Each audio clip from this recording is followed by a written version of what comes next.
So we are Perek Shishi in Hilchos Talmud Torah. So we're not going to get through everything. There are 7 prakim here, so everybody feel free to finish it on your own. But we'll start Perek Shishi. So we did 5 plus prakim. Oh, there is a parsha Shiur. There's no Sichas Chaim. Just start this. Perek Shishi, says the Rambam. Kol Talmid Chacham Mitzvah Lahadro. We're still talking about Rebbeim, but this is in general. A Talmid Chacham, right? There's a mitzvah to be mechabe Talmidei Chachamim, even if they're not your Rebbe. Every time a Chacham, there's a mitzvah to glorify him. The Afal Pi She'eino Rabo Shene'amar Mipnei Seva Takum V'Adarta Pnei Zakein. And what does Zakein there mean? It does mean old. That's one shot, but also Zeshakana Chachma, one that acquired Chachma, right? There is one country in the world where on the buses, there's a pasuk written on the inside of the buses. Mipnei Seva Takum. You can guess which country that is. But it says you have to stand up to get up. If somebody's elderly, you have to give them the seat. Give them the seat. My parents, they're not taking buses now. They haven't really left their apartment in 5 months. They're in Yerushalayim. But they used to take buses. So they used to go. And Baruch Hashem, my parents are both in their 80s. But they don't really look that. They don't really look it. But they get onto the bus, and they use the senior citizen ticket. In the front of the bus. If people don't get up, usually they get up. So I'm Yisrael Kadoshim Haim. But once in a while, you have a teenage boy who's just like listening to music and not moving and not getting up. So my mother would be like giving him that look, like Mipnei Seva Takum, like look at the thing on the wall over there. That's. So this is the Rambam. Zeshakana Chachma. Again, so there's a mitzvah to stand up for the elderly, and a mitzvah to stand up for even a Chacham. That is Zeshakana Chachma. When do you have to start standing? When he comes 4 amos within you to your within your place until he leaves. There is a mysterious story. You can look it up. It's very mysterious. It's quoted in the Rush in Kiddushin. The Rush quotes that Maharami Ruenberg was the Gadol Ador, and the Rush quotes, if I remember, that the Maharami Ruenberg once he became the Gadol Ador, I don't know what that meant. Once he became the Gadol Ador, he didn't see his father again because, he would want to stand up for his father, but his father would want to stand up for him, and who would give cover to who? And he didn't want to make his father uncomfortable of having to stand up for him because he was the Gadol Ador, but he wanted to do that, so it was a little tricky. So, he didn't see his father. So that's a mysterious story. What, a father can be mochel on his covenant, and a Rebbe can be mochel on the covenants. I'm not really fully understand it. Again, I haven't really analyzed it so deeply, but I remember that story. It's in the Rush. The Rush's Rebbe was the Maharami Rutenberg. But that's a story in Kiddushin. One more halacha beis, and then again, feel free to finish up these 2 prakim on your own. Talks more about various details of Kvod Rav. One more halacha will do. Ein omdim mipanav lo mi beis haberchas lo beis hakisei. Right? If somebody's in the bathhouse, somebody's at the mikvah, and their Rebbe walks in, you don't have to stand up for your Rebbe in the mikvah. One shouldn't be at the mikvah with their Rebbe. In general, that's not an appropriate situation. But if somebody walks in, again, maybe in those days, Erev Shabbos, everybody was in the Beis HaMerchatz, so that's not a makom sheyeish bo hidur, or Beis HaKisei. The ein bali umnis chayav lam u'v'tamei chachamim b'shasha asukim b'malachton. If somebody's in the middle of work and to stand up for the Rebbe would make them, cause the employer a loss. Also, it's understood they're working. If they're paid, nowadays we can't fathom this. We can't fathom that taking a second off because now everybody was at work. There's plenty of time to surf the web for your own stuff, and you're not working every second for the employer. But really, technically, if you're paid by the minute, by the hour, if it's not understood, then you have to give your employer all the time. And therefore, even standing up for your Rabbi, Shneimar takum v'adarta, mahider shein bo chisaron kis, avkima shein bo chisaron kis. You don't have to lose money to give cover to the Rabbi. Uminayin shelo yatzim einav v'nachacham k'dei shelo yir'ihu ad shelo yamo mipanav. What if somebody, I'm going to close my eyes so I don't have to stand up for the Rabbi. I'm not going to know he's here. I see him from far away, so I'm going to close my eyes. I'm going to do the little trick. I'm going to try to focus on, pretend that I don't want to get eye contact. You don't want to get eye contact. I remember, I think I've told you this before. I remember, Rav Rosenzweig, he calls on people in Shiur. You don't want to make eye contact. All right, then that's it. You're done. Or unless you know the answer, I guess you want to make eye contact. But I remember my first couple of years in the Shiur when I didn't want to say a word, you just look down. You just look down and look in the sefer and pretend that you're learning. So then someone else will be called on. But that's what it says. If you're really faking because you don't want to give kavod, so that's not appropriate.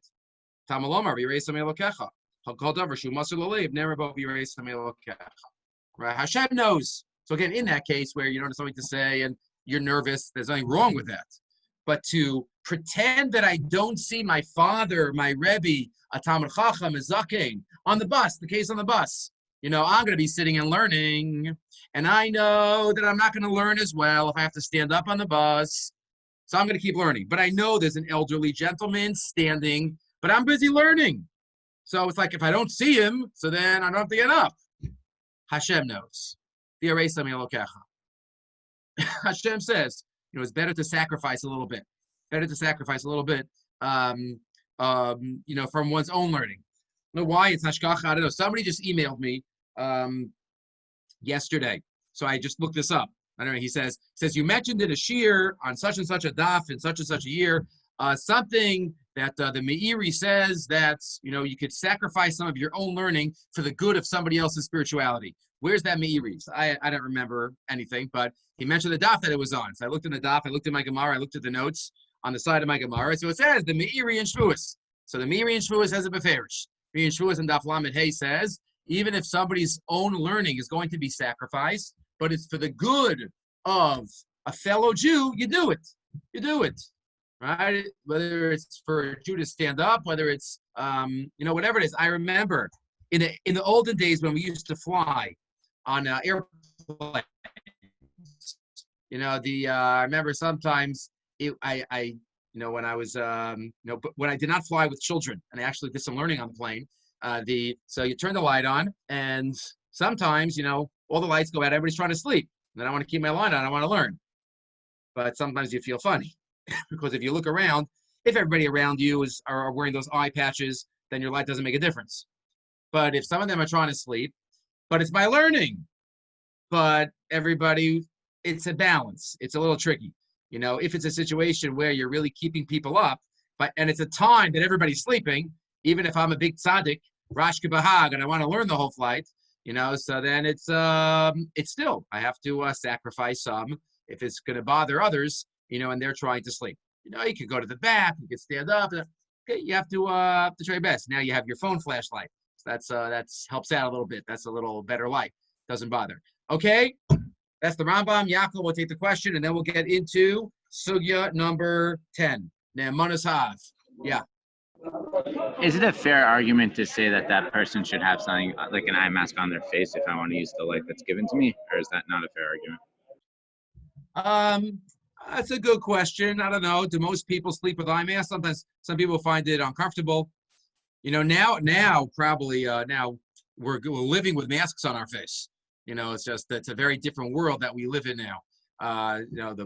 Below and above. I mean, we built these things in our shul, like these containers. The chazan and the balkori are in this like plastic containers. They don't have to wear a mask when they lane. We had to get it done. The balkori, because our balei kriya, we have 4 minyanim, so each balkori lanes at 2 minyanim. So they said, if we don't have something to lane without a mask before matos maseh, we quit. So we had to get it. We had to get it done. So now we have this it looks like a spaceship kind of thing in the middle of in front of the bima and in front of the chazan's thing. So now they could lane without a mask on, and it's hard. It's hard to lane and to daven for the Amid with a mask on. Again, some of you might have it. Indoors, it's even harder, but that's what we have.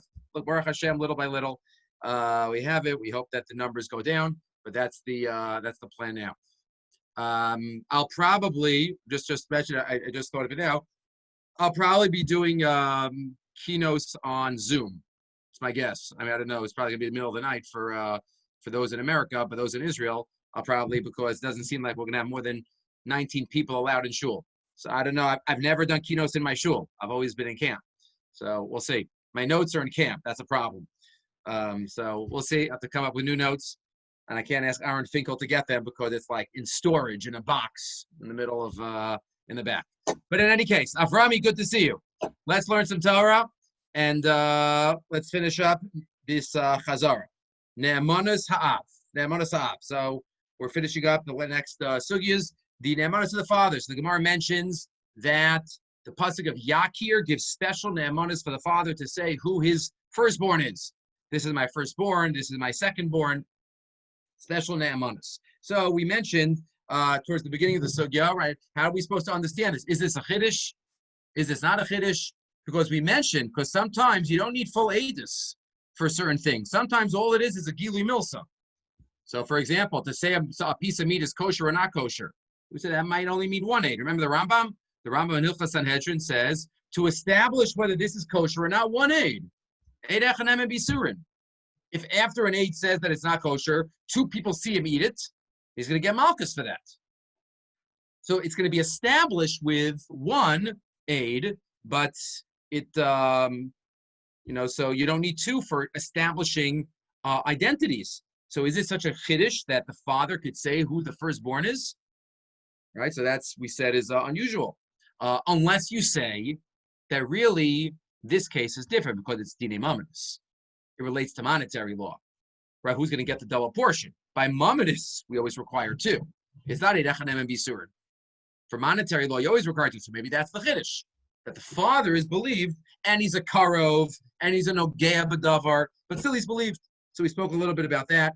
How do you identify gilui milsa versus a place where edus is required? But we said, what is the issue by Yakir? We mentioned the machlokas Tanoim, that's quoted in our Gemara, Tanakama of Yehuda, about whether a father is believed even against a chazaka, right? If we think Reuben's the Bachar and he says Shimon's the Bachar, is he believed in that case? Or is he just believed where we don't think anybody's the Bachar? Right, so we said that it seems to be a major machlokas rishonim. Machlokas rishonim about how to understand this idea of Yakir. Is it some type of edus? It's a rule breaker, it's a karov, but it's still some type of edus. Or no, this is a special din of bailus that he has on the identity of his son. It's bailus, that was the language of the Granat, if you remember, going on Naftali Trump. He has bailus on the identity of his son, and therefore the that power could be better or worse. We mentioned that could be the machlokas, but whether it beats a chazaka or not. If it's edus, it should be the chazaka. Maybe Rabbi Yehuda hold us edus. The Rabbanan say no. It's a special ne'emanus, so it's not going to beat the chazaka. Or the opposite. It's a super ne'emanus, so it could even beat a chazaka. If it's edus, it's not super edus. It's a form of edus. But either way, these were the two understandings. We mentioned this might depend on the suffix of the Mishnah Lamelech, whether this ne'emanus would only apply while the Bachar is alive or even after the Bachar dies. I think Avram said at the time, right? Maybe if it's a special, if it's edus, it should apply always. But it's edus. If it's a special ne'emanus, maybe that's only while the Bachar is here. I can say this is the Bachar. If the Bachar died, so maybe I can't say it. That was that. And other issues that came up. Tokadei Dibor. We had the Machlokas Rishonim. The Rashbam says, once a father says it, he cannot be choser Tokadei Dibor. Amazing. This is my Bachar just joking. Too late. Too late. And the other Rishonim say, why? The Nemuki Yosef. The Meiri, why not? Even by real edus, you can be choser bo. So again, if it's edus, then you should be able to be choser bo, right? Tokadei Dibor, you're able to post Chazara. But if it's a ne'emanus, if it's a special din that the father has, maybe it's limited. Maybe it's limited, and therefore it's a different mechanism, and therefore it cannot be changed once it is done. Good. We spoke about Mesiach Lefi Tumo a little bit also. What else? Oh, we spoke about Nafkamina. Beis Shmuel. What if the father doesn't know, but he's told by somebody who he trusts? The father does not know who his firstborn is, but somebody else tells him, this is your firstborn. So does it work in that case? That's a question of the Beis Shmuel. Beis Shmuel says, yes, it works. So if it's Aedus, it can't really be Aedus. He has no idea about the reality. But if it's a special power that he has, then it works. And we compared this to the din of a Kohen by Tsaras. A Kohen is the one to declare this Tsaras, even if the Kohen is a Shota, even if the Kohen is a Katan. He gets the information, it works. So too, here by the father. And one final nafkamina to mention, we said maybe these are the 2 days of the Ritva, right? This was the last source we did in this sugya, and the first one in the next sugya. Ask the Ritva. The Gemara says that a father is also believed to say that his son is a ben gerusha, the son of a divorced woman who married a Kohen. But 1 minute, that's basically saying that he's living in sin.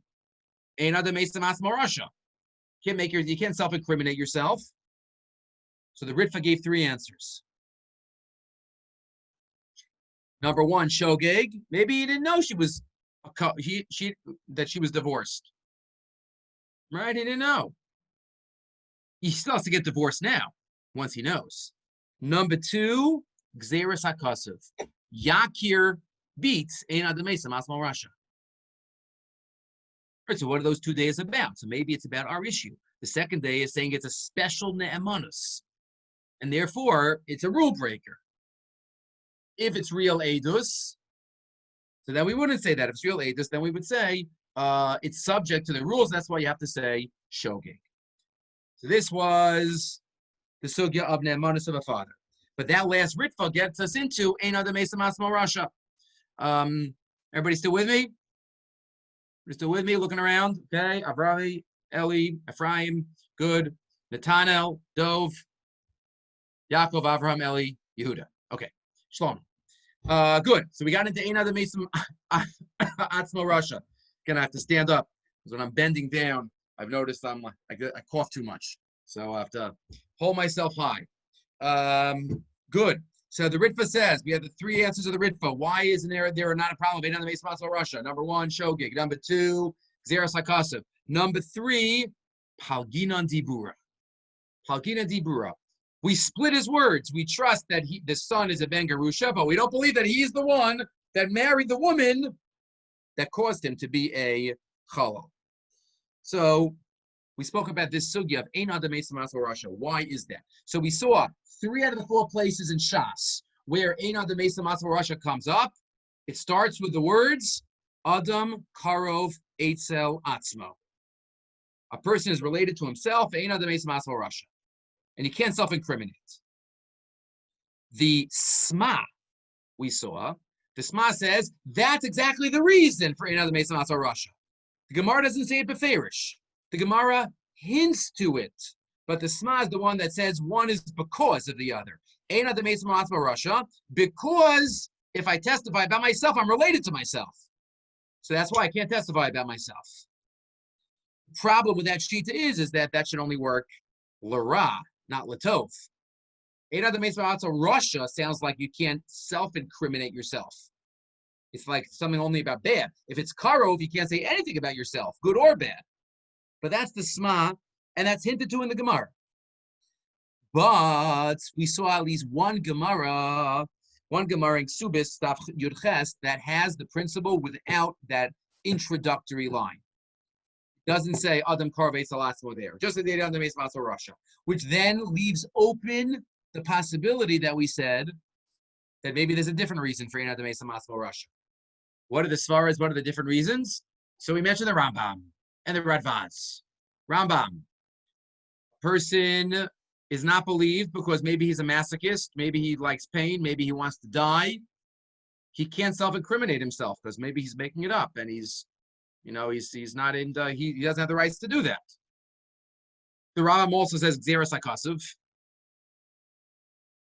But the Rambam basically says you have no rights on your body. This is God's body. This is God's body. You have no rights on the body. The Radvaz has a beautiful lashon. The body belongs to Hashem. But according to this, obviously, it's only l'ra. It's only l'ra. We mentioned this works for the Misa and Malchus cases. What about Mamonis? Then we had a case of Mamonis, the Ribis case, right? If I testify that so-and-so lent me with interest, I can incriminate him, but not me. So what does that have to do with that person doesn't have control of his body? So we mentioned maybe there's a parallel concept. A person is not allowed to ruin his reputation. Right? That's the concept in one of two ways. Either a concept like Marasayan,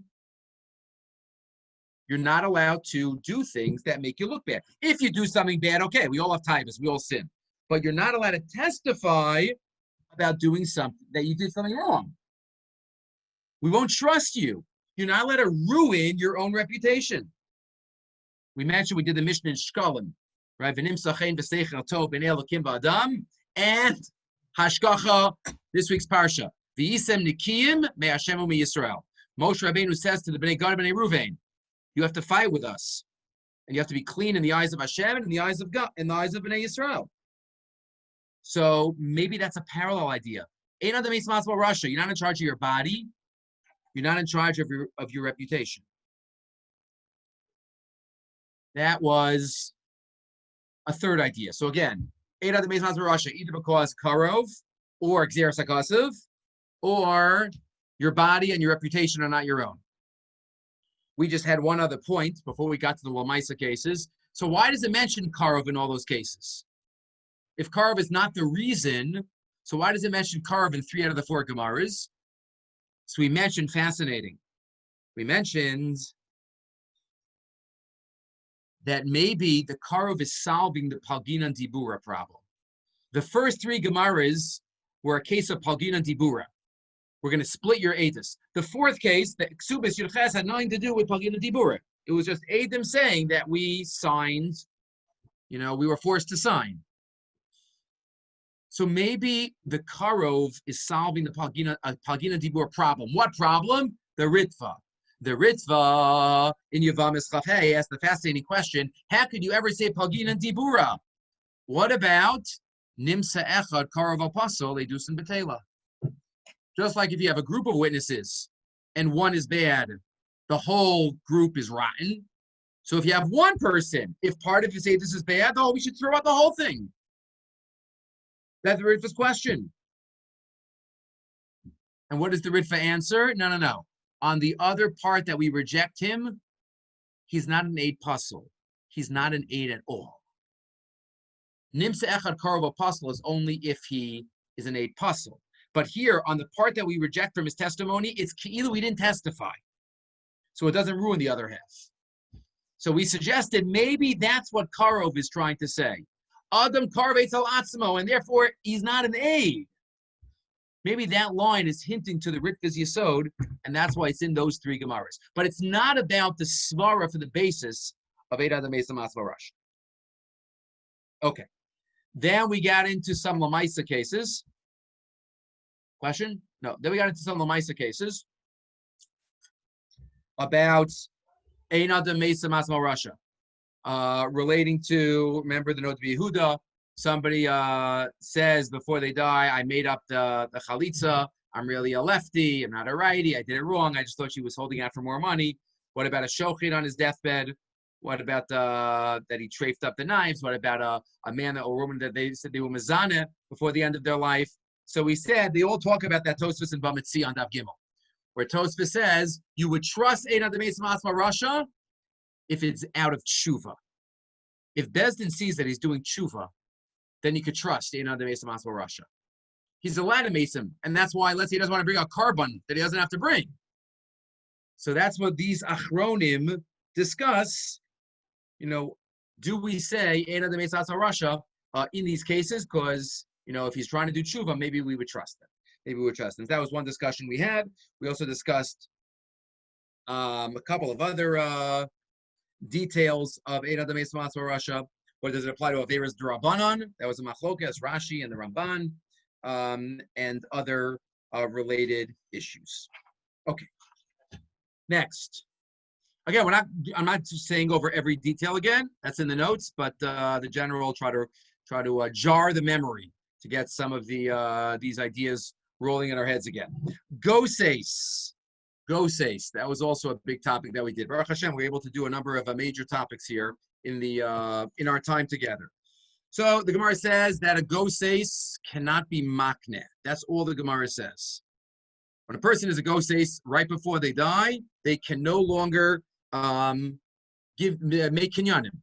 It can't be makneh, they can't be koneh. The question is, why not? So the Rashbam here says, because he can't talk.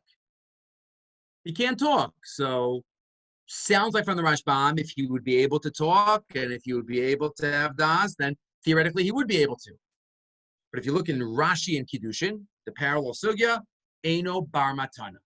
He's excluded. And the Rashba has 2 days.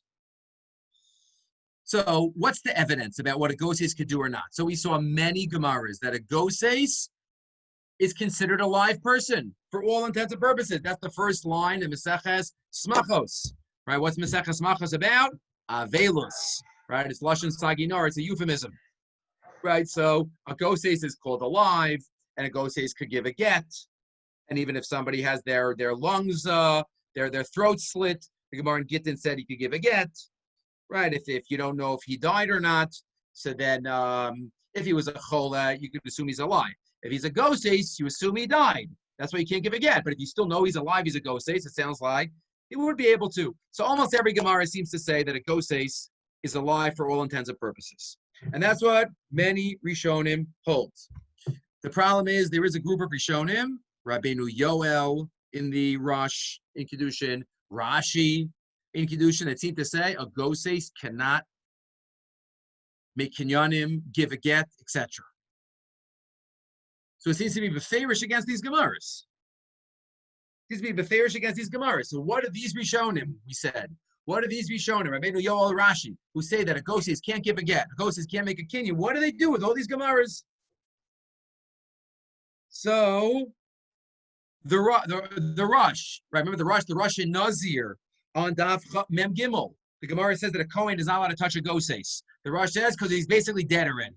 He's dead? What do you mean? We just said he's not dead. So you have to really work hard. You have to work hard to figure out all these Gemaras.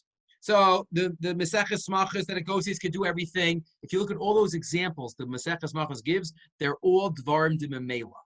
They're not kinyanim. He could be a yoresh. He could be a yavam. They're all dvarim de memela. So if you don't have to do anything, you just have to exist, then maybe a goseis exists. The Mishnah in Gittin on Daf Chav Ches. It doesn't say beferish that a goseis could give a get. It's just that if he was a goseis, you're not allowed to give the get. But you can say because he's a goseis, not because he died. There are ways to understand it. The hardest Gemara that we spent a lot of time on was the Gemara in Gittin. The Gemara in Gittin, what was it? The Gemara in Gittin, Daf Ayin. Daf Ayin that said if somebody's throat is slit, he could give a get. So what do you mean? That's a super goseis, the Rashba says. He's never getting better.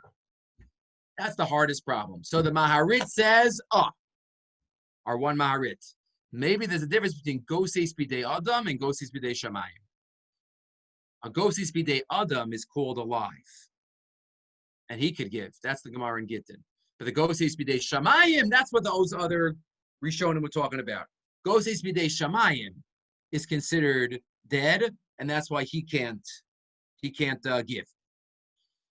So we said, wait a minute.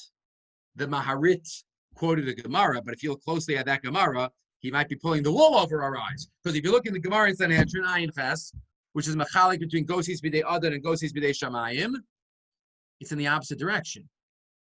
If somebody kills a goseis bidei Shamayim, they're chayav isa. Somebody kills a goseis bidei Adam, that's a machlokas. So you see, goseis bidei Shamayim is more alive. So how could the Marit say is Shita?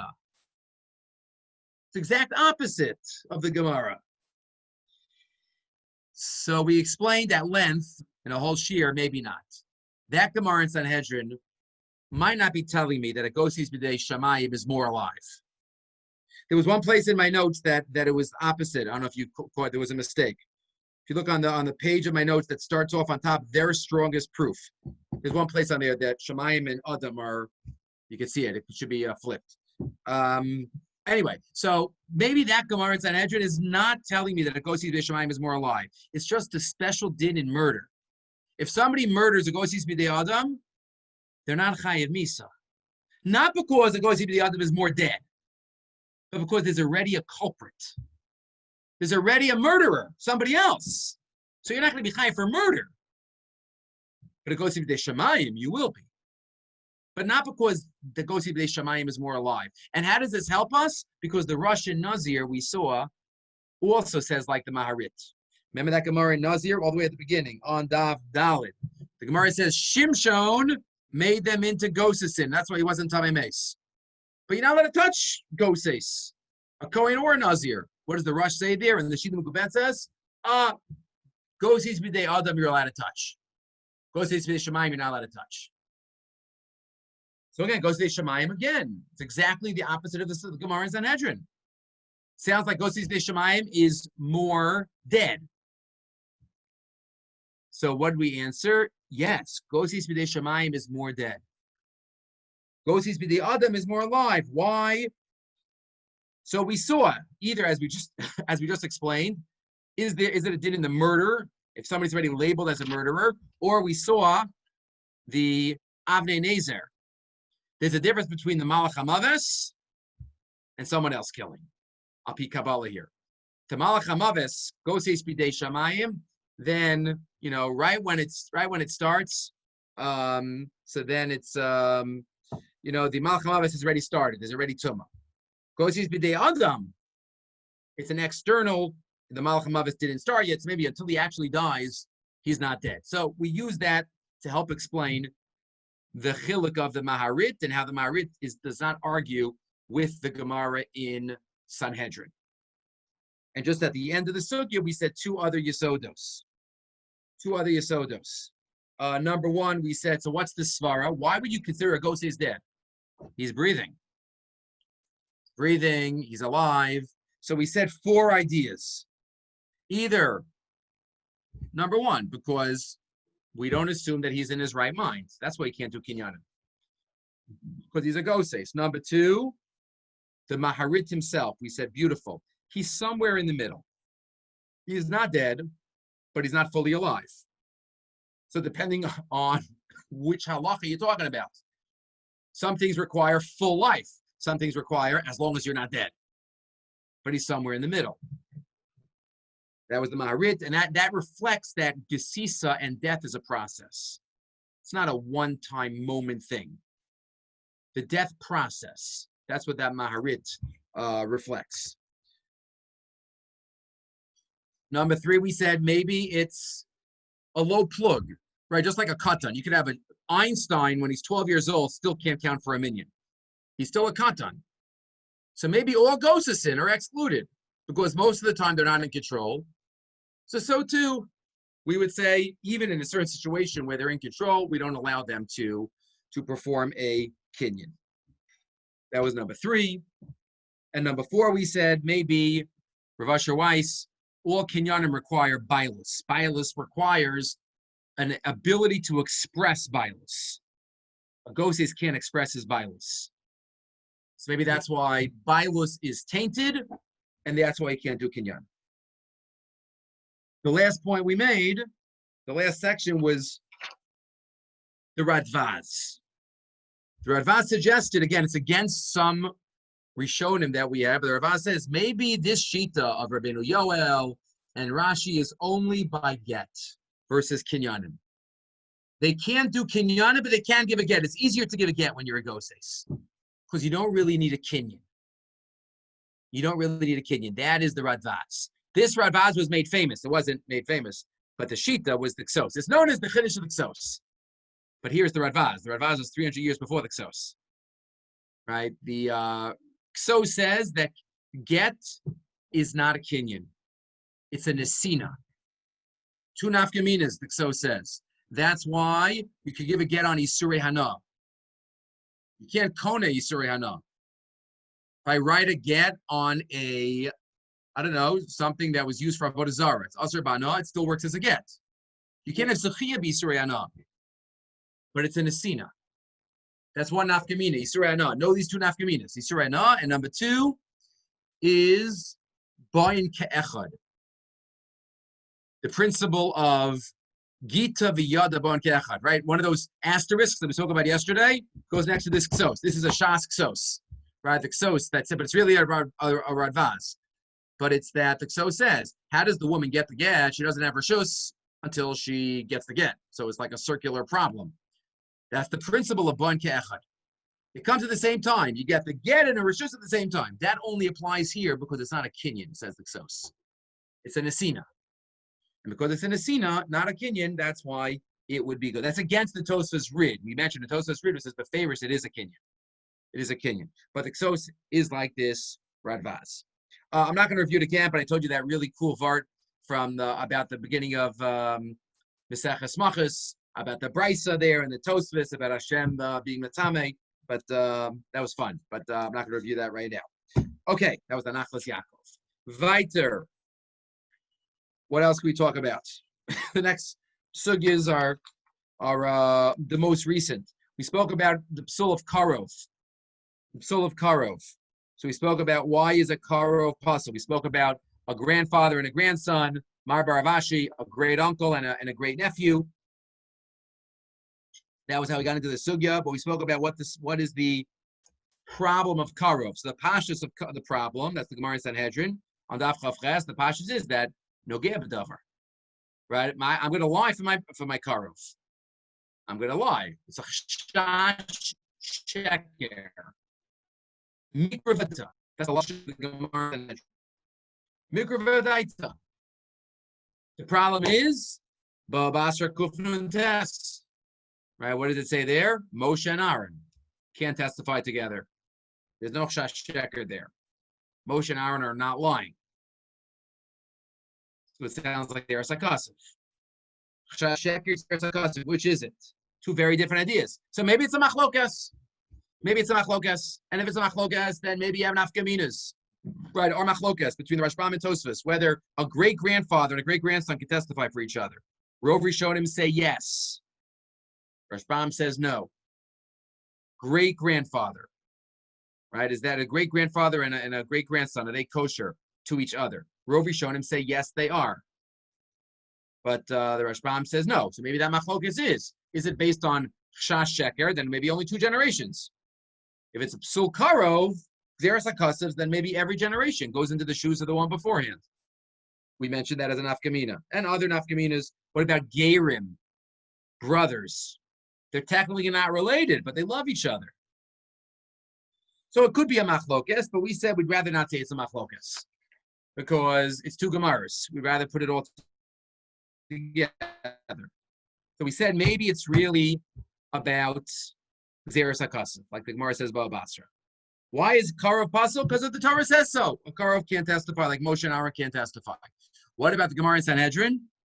Ikruve Daita. So we said either A, that's the usual case. So the Gemara is just saying what the usual case is, but not it's even without that reason. Or we suggested another Chiddush. That Gemara is just explaining a specific case. What's the context of that Gemara there? Arusa. The Gemara is trying to figure out whether an Arusa is Pasal Eidus or not. Arusa is somewhere in the middle. She's a little married, but she's not fully married. So for some halachas, she's married. For some halachas, she's not married. That's what the Gemara is trying to figure out. Where should we put Pasal Eidus? Should we consider her a Nesua or not? So the Gemara says, Kirav Das, we'll consider her Nesua. But that's not the basic reason for Psul Karov. It's just explaining why we consider the Arusa as a Nesua in that case. So that was all part 1. Rabbi, Then we went into part 2. Yeah. Aren't there specific sources that talk about what's considered a karov? So this one is not clear. Meaning, what does that mean? Meaning, if the Mishnah says these are the krovim and it's not listed, then that means it's not a karov. No, but the Rashbam would say not everything. Just because it's not on the list doesn't mean it's not true, right? The Torah doesn't say that a husband yarshes, right? But we learn it out. So too, the Mishnah doesn't list off every case. We will learn it out. So here too, the Mishnah lists off grandfather as a problem, but it doesn't say great-grandfather. The Rashbam would say it means great-grandfather too. It's everybody in the line, right? And others say no, it would stop.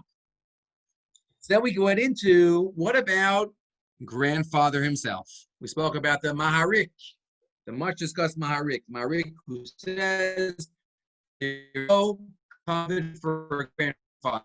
There's no mitzvah. There is, but the Maharik brings a raya from our case. He says, Mar Baravashi, a grandfather and a grandson are kosher to each other. And even though we don't paskin that way, says the Rashbam, says the Maharik, it still teaches us something, that there is no covenant.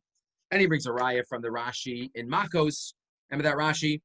About if a father kills a son, then the grandson could be a Goel Adam, because there's no covenant, Rashi says. If a father kills a grandson, then the son cannot kill the father, because he has a mitzvah of kavod. So Rashi seems to say beferish, like the Maharik. There's no mitzvah of kavod for a grandfather. Well, we mentioned that's not so pashut. It could be dafka in that case. There's no kavod. Why? Because the father's dead. He killed his father. It could be that even if there's a mitzvah of kavod for the grandfather, it's an outgrowth of kavod for the father. Like kavod for the older brother might be an outgrowth of kavod for the father. Machlokas Rambam Ramban, whether the mitzvah of kibud ach applies even after the father dies. So even if you want to say that there's a mitzvah of kavod for the grandfather, it could apply only when the father is alive. That's one way to get out of that raya of the Maharik. But either way, this is the Maharik and the Ramah about kavod for the grandfather, whether our Gemara is a raya or not. Raya or not. Okay. Should we? I don't think I'm going to chazir the last sugya because we just did that 2 days ago. Maybe I'll chazir the second to last one. The lahotzi mamon al yedei simanim. Right, that was the second to last sugya. That's number 14. 14. So we mentioned our Gemara seems to say, right, simanim usually come up by an aveda. Somebody gives simanim and they can get their aveda. Can they give simanim and be motzi from someone? So we saw 3 Gemaras that seem to say yes. Our Gemara in Yevamis, Gemara Bamesias seem to say yes. So how could you have Tosfos in Chulin that says no? Which we saw all these. So that was the Ksos. That was the Makar on the Sugya. The Ksos says maybe those aren't such rayas, because each of those have a special situation. Either, says the Ksos, there it's a case of Shmira. There are Eidim that you gave it to the guy. So that's why he has a stronger claim. By a regular case of being mostly they see money, it doesn't work. But there are Eidim that it used to be the guy's, and he gave it to you. So now you say, "Oh, it's mine. I bought the same kind." That's much a weaker claim. So number one, all those Gemaras are about there are Eidim about the Shmira. Number 2, the Kso says in our case is not about Shmira. Number 1, it's about Karka. Karka is less muhsak. That's not called being motzi if you're trying to get Karka. Number 2.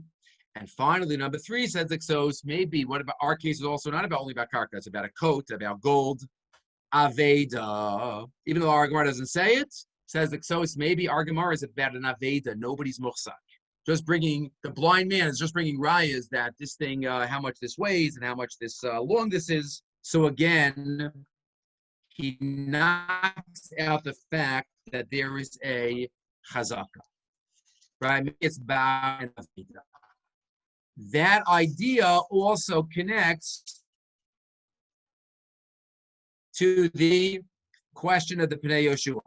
You can't learn Elu Metzias without this kasha. They asked the Pnei Yoshua, why do you have to give simanim for even bari adif? If somebody's sure, I come to you, that's mine, and I say, I don't know, I found it. Bari v'shema bari adif. Says the Pnei Yoshua, bari v'shema bari adif. And he says, and even the Mandama who says lav bari adif, that you don't say that, will agree to it if there's no muhsak, like by an aveda. So why doesn't it work? So we had a couple of answers to that question. The Pnei Yeshua says, well, there's a rove against him. Rove of the world it might belong to. Ruba de Lesa Kaman. So there's a rove against his bari. Or we said from the Rebbe Chanan, it's not a Shema. It's not bari against a Shema. It's bari against a suffix bari. The people out there might be bari that it's theirs. So it's a bari against a suffix bari. That's different.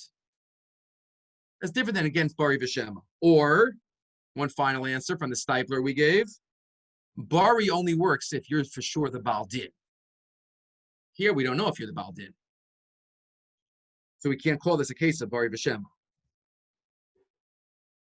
Anyway, that was the Ksos. We had another answer from the Sholem Eshiv, but that was the Iker. We spoke about Simanim a little bit. We spoke about the Rush, about Simanim, Simanim Daraisa, Simanim Darabanan, the Rush and Bamitzia, who said that even if we don't know the reason why Simanim would work, why the Rabbanim were misaking Simanim, the Rabbanim have many reasons for their laws. And therefore, even if Rava, the Rush said, couldn't figure out what would be the reason for Simanim Darabanan, we could trust that the Rabbanan had their reasons, even if we can't figure out what the reason is. We saw that Rush, that was an important yesod, about Dinim Darabanan having many different reasons. Okay, Rabosai, this takes us through 14 of the sugis. I'm going to give you some credit